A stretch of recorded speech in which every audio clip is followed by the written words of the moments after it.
Yeah, viewers all over the world.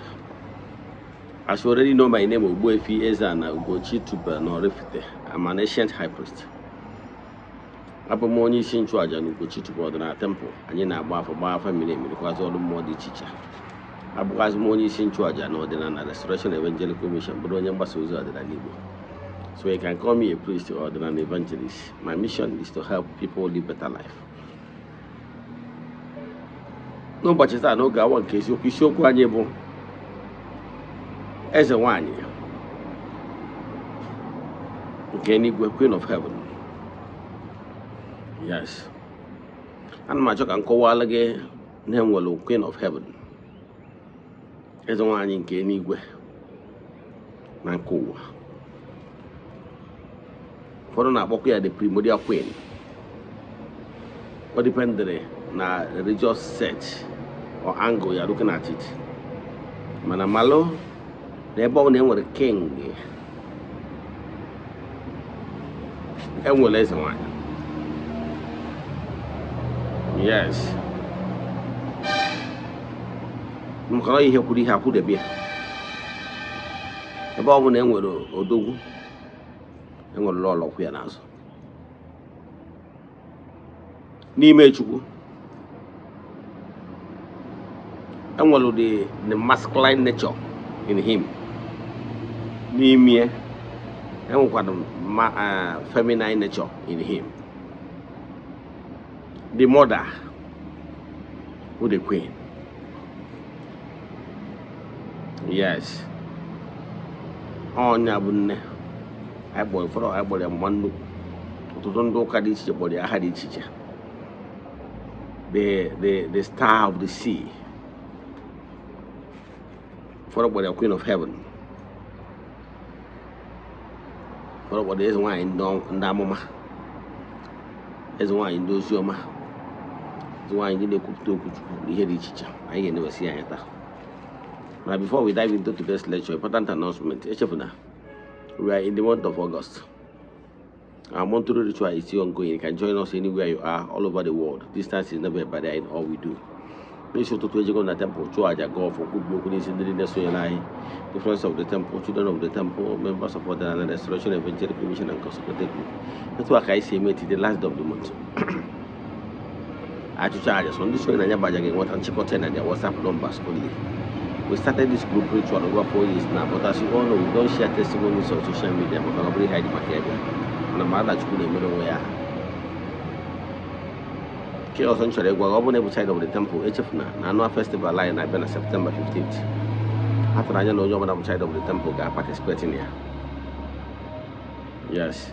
One every side of the temple, chat him WhatsApp, can why he goes to the man. You go on a festival. We know Ibo, Nigeria. We have a moment, we have trying to carry you as a participating here. You could jump Sarakan Law Feast. Then let us proceed. Only children will add you will chat him now WhatsApp 0805 7837 672. Now let's proceed. Can I go here? Ezenwanyi nke eluigwe na nke ụwa. The Queen.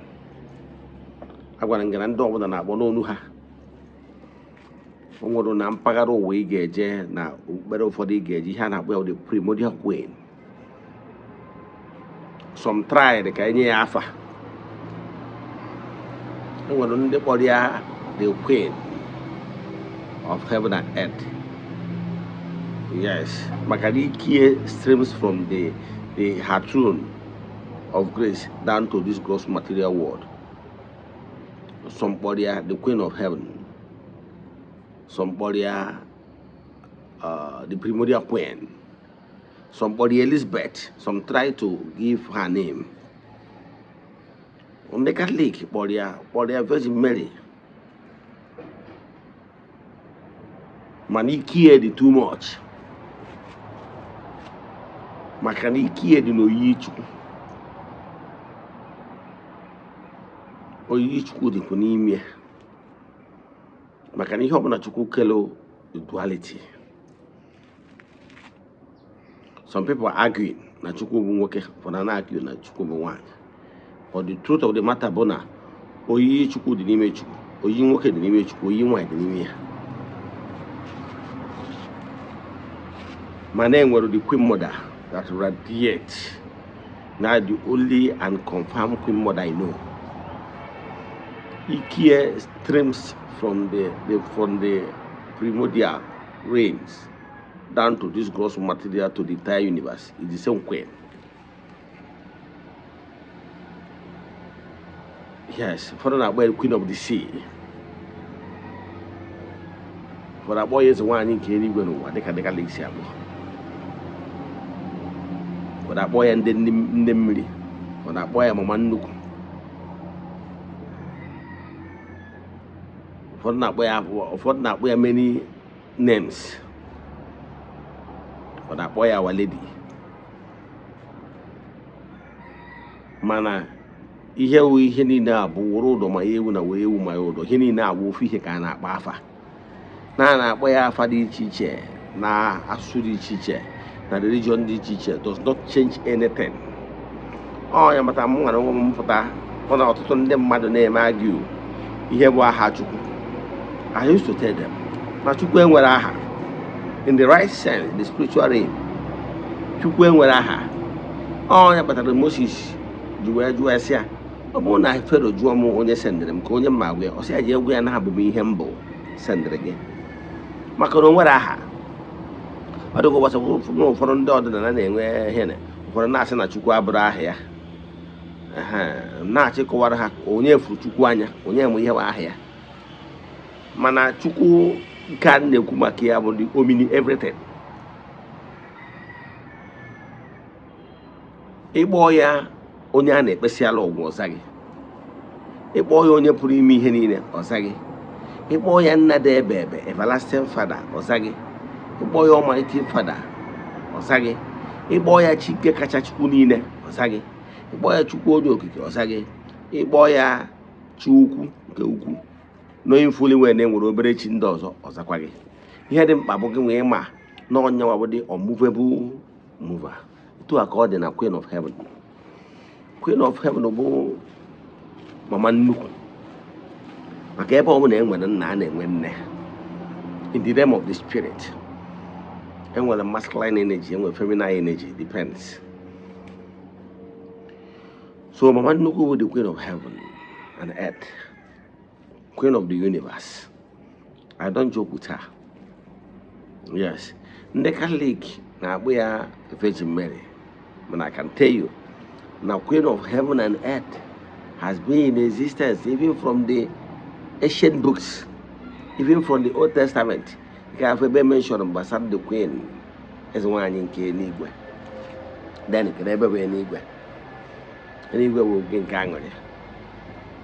Ụfọdụ na-akpọ Ezenwanyi nke eluigwe, ụfọdụ na-akpọ Ezenwanyi nke eluigwe n'ụwa. Ụfọdụ na-akpọ Queen of the Sea, nne mmiri. Mana ya na-achọ ịgwa gị na the same personality ka a na-ekwu maka ya. The immaculate Queen. Onye batara na ọ bụgoro whenever you are adhered to the power of the Holy Mother is white. Eziokwu na ọtụtụ ndị mmadụ na-ebelatara ya na-eche na whenever I kwuru Queen Mother they are thinking about the mermaids. No. Mermaids are very far beneath her knee. You know what I mean?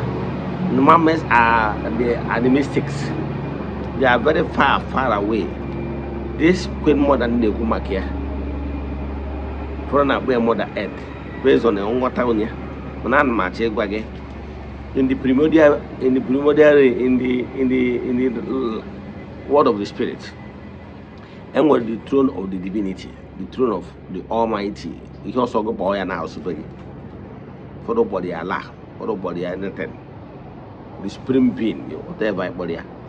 Mano full entity I can't come here. Only one on video one on Jedebe. Then after he had his throne, he brought at the throne of the queen. For the body I had a teacher. For the body is one in Kenigwe. And that place abro anywhere. Auto to Onya Toronto, anywhere. But the one personally, I call her the queen, the primordial queen. There are so many people. There are many names, but Malo name well ne Balanazo woman, I call her Manu. The mother general. Nene Wobioma. Nena goes home. We have devotion for her, this queen of heaven I'm talking about. In Igbo spirituality,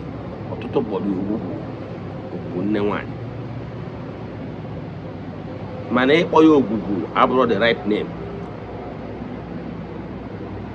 Ogugu, the entity that represents her in the world of the gross material. But if you have a fair idea of whom she is, you can't even behold her radiations. The Catholic when they got a throne but the problem with the Catholic and how was the glory Virgin Mary, the daughter of Joachim and Anne.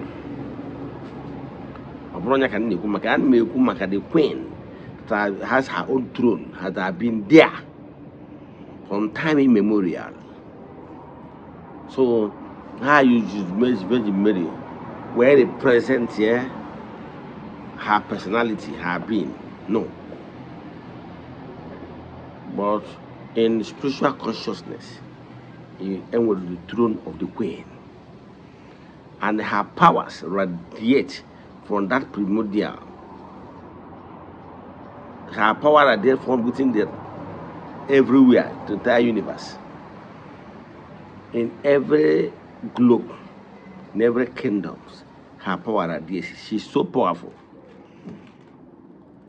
All your Batana temple, now you celebrate here, and with a festival for her in her honor. Yes, that festival now follow between April to May. Yes. For beliefs that we are so many. For now we are the festival of the pure lily and rest of them. For now we are so many things. But we are still talking about that primordial queen, the queen mother.